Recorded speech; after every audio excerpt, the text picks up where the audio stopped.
When Remy moved into his new town, he had no idea he was going to fall in love at first sight with a beautiful woman, and that too, one that was married. He was shopping for food at the market when he saw her, ethereal in a light yellow dress, her hair loose over her shoulders. A single pink hibiscus was tucked behind her ear. She was breathtakingly beautiful, her skin blemish-free, her hands dainty, and her demeanor graceful. He was smitten, and he knew it. He simply couldn't stop looking at her. She invaded his dreams and his thoughts during the day, and he had to know who she was. So the next time he saw her at the market, which was a Sunday, he followed her all around the marketplace, and then to her home. Every instinct told him he was making a mistake, and that it was wrong, but he also couldn't help himself. She didn't live far from the market, and he saw her walk into a small, well-kept cottage, and he watched her enter and close the door. Remy found a window ajar and opened it further. He peered in, and to his disappointment saw a man with her. She was smiling at him, and the man didn't smile back. "You're late, Nur," he said. "What took you so long? When will you cook my meal now?" Nur kept smiling. "I'm sorry, dear husband. I'll cook your lunch right away." Remy felt his heart sink. The woman he had fallen in love with was married. He should walk away now, but he couldn't. Nur's allure kept him rooted to the spot. She was no longer in his vision as she headed into another room, no doubt the kitchen. His eyes turned to the man who produced a knife and then placed a stone on the table. He began sharpening the knife. Remy watched the man. This man should have been happy and considered himself lucky to be married to such a beautiful and kind-natured woman. Yet he was not. There was something off about the man who sat there sharpening knives. A few minutes later, Nur came back into the room with a plate full of food. "I cooked your favorite today, dear Amir." Amir still didn't crack a smile. He remained stoic, and Remy noted the way the husband's hand gripped tight around the knife when Nur neared him. He let go and ate his meal while Nur sat down next to him, talking about her day. When Amir was done, she took away the plate and washed the dishes. Amir returned to sharpening tools from his box. Remy found it odd that Nur hadn't eaten yet. When Nur returned, Amir spoke to her somberly. "It's a full moon night. You will stay indoors and close all the windows and lock all the doors." Nur nodded obediently. She turned towards the window and Remy ducked. It was time for him to go.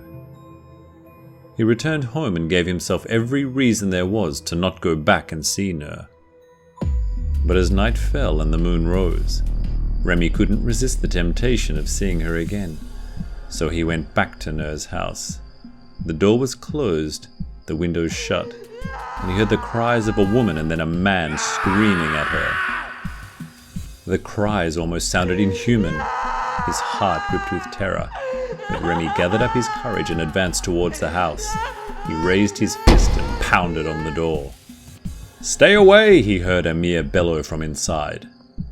"Don't hurt me!" Nur wailed. Her pained cries gave Remy the courage to push himself against the door over and over until he heard the wood crack. He leapt inside and was horrified at the sight before him. Nur was cowering in the corner, the shadows masking her. Amir was standing before him, a hammer in his hand, his face contorted in an ugly grimace. "Get away from her!" Remy cried out and went over to her. "No!" Amir warned as Remy approached Nur. Remy took a candle from the table and went to Nur. She was turned and facing the wall, and he noticed a nail sticking out the back of her neck. "You brute! How could you do this to your wife?" He reached over to pull out the nail, but Amir grabbed his wrist. "You don't know what you're doing!" Remy ignored the irate man and took hold of the nail, and he pulled as hard as he could. "Leave her!" Amir shouted. "Get out of here!" But Remy didn't listen. Using all his strength, he pulled the nail that was lodged deep into Nur's neck, and Amir jumped back. He heard her cry at first, and then suddenly there was silence. Not even an owl hooted. A sweet floral fragrance wafted into his nostrils. He looked at Amir and saw the color rush out of his face. His eyes were wide with terror. Remy looked back at Nur and felt the hairs on the back of his neck stand up. His heart skipped a beat, and his hands turned cold. Nur was no longer the dainty woman he had seen and fallen in love with at the market. The smell of flowers was quickly replaced by the stench of rotting flesh.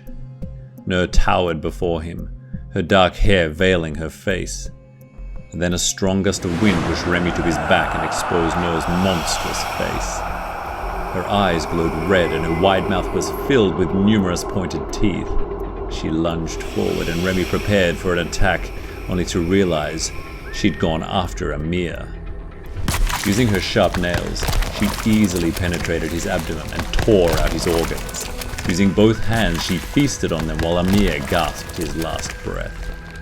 Remy watched her, stunned. He glanced at Amir as his hands twitched before they stilled. A pool of blood formed beneath them. Remy stood aside frozen, watching Nur devour the organs and then eye off the pool of blood, considering it before crawling forward and lapping it up. Not a drop of blood remained, as Nur slurped it all. Remy kept willing himself to head for the door and run, but he couldn't. He was frozen with fear, his mind unable to grasp that the beautiful woman was just a facade.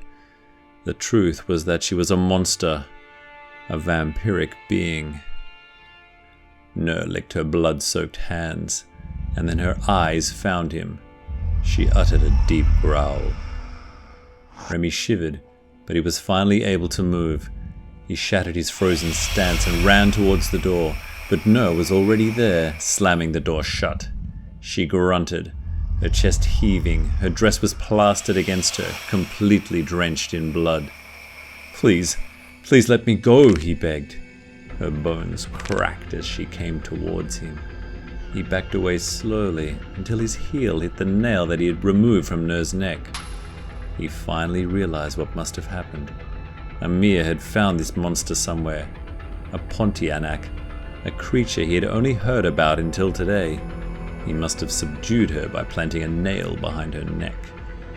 This was his only solution, his only chance at escape. Nur turned her head sideways, watching him. He bent to one side and picked up the nail. She didn't move. She kept watching, grunting, her hands flexing. Remy gathered up his courage once more.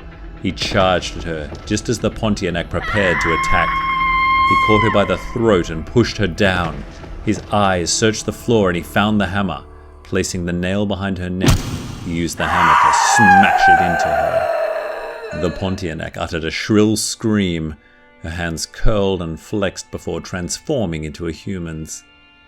Her skin had color once more. He turned her, and her eyes were no longer red, and her sneer was no more.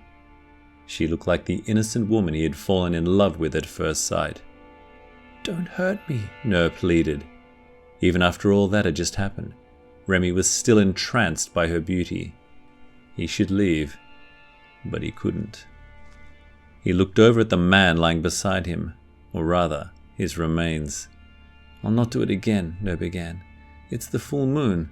It makes it harder for me to control my transformation, even with the nail. Please stay with me." "I'm sorry, I can't," Remy was quick to reply. He then leapt to his feet and ran from the house, and after, he left the village, promising to never return. However, 2 years on, he did in fact return once again to conduct trade. He went to the market once more, and there he saw Nur shopping. She looked the same. She had not aged a day. He followed her once more right to the cottage. He peeked in and saw her with another man. They looked happy with each other. Remy grew jealous. Despite knowing the truth, he couldn't help but be attracted to Nur. That night was a full moon night.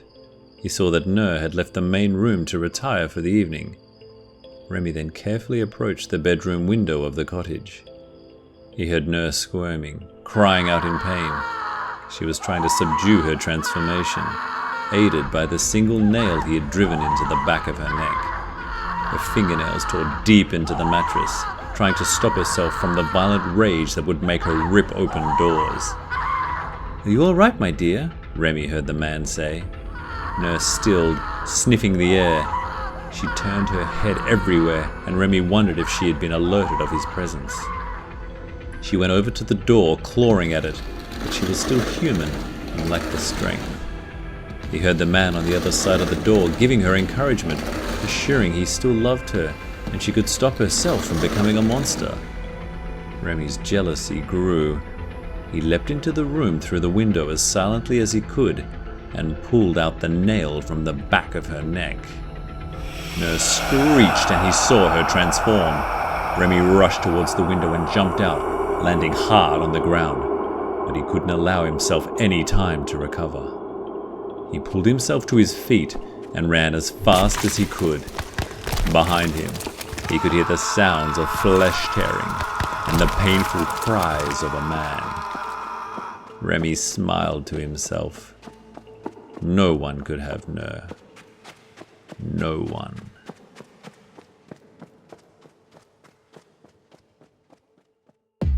Hey there. Thank you to all who support us through Patreon. Your contribution goes a very long way to keep the nightmare tales coming. And if you're not a Patreon yet, please consider joining.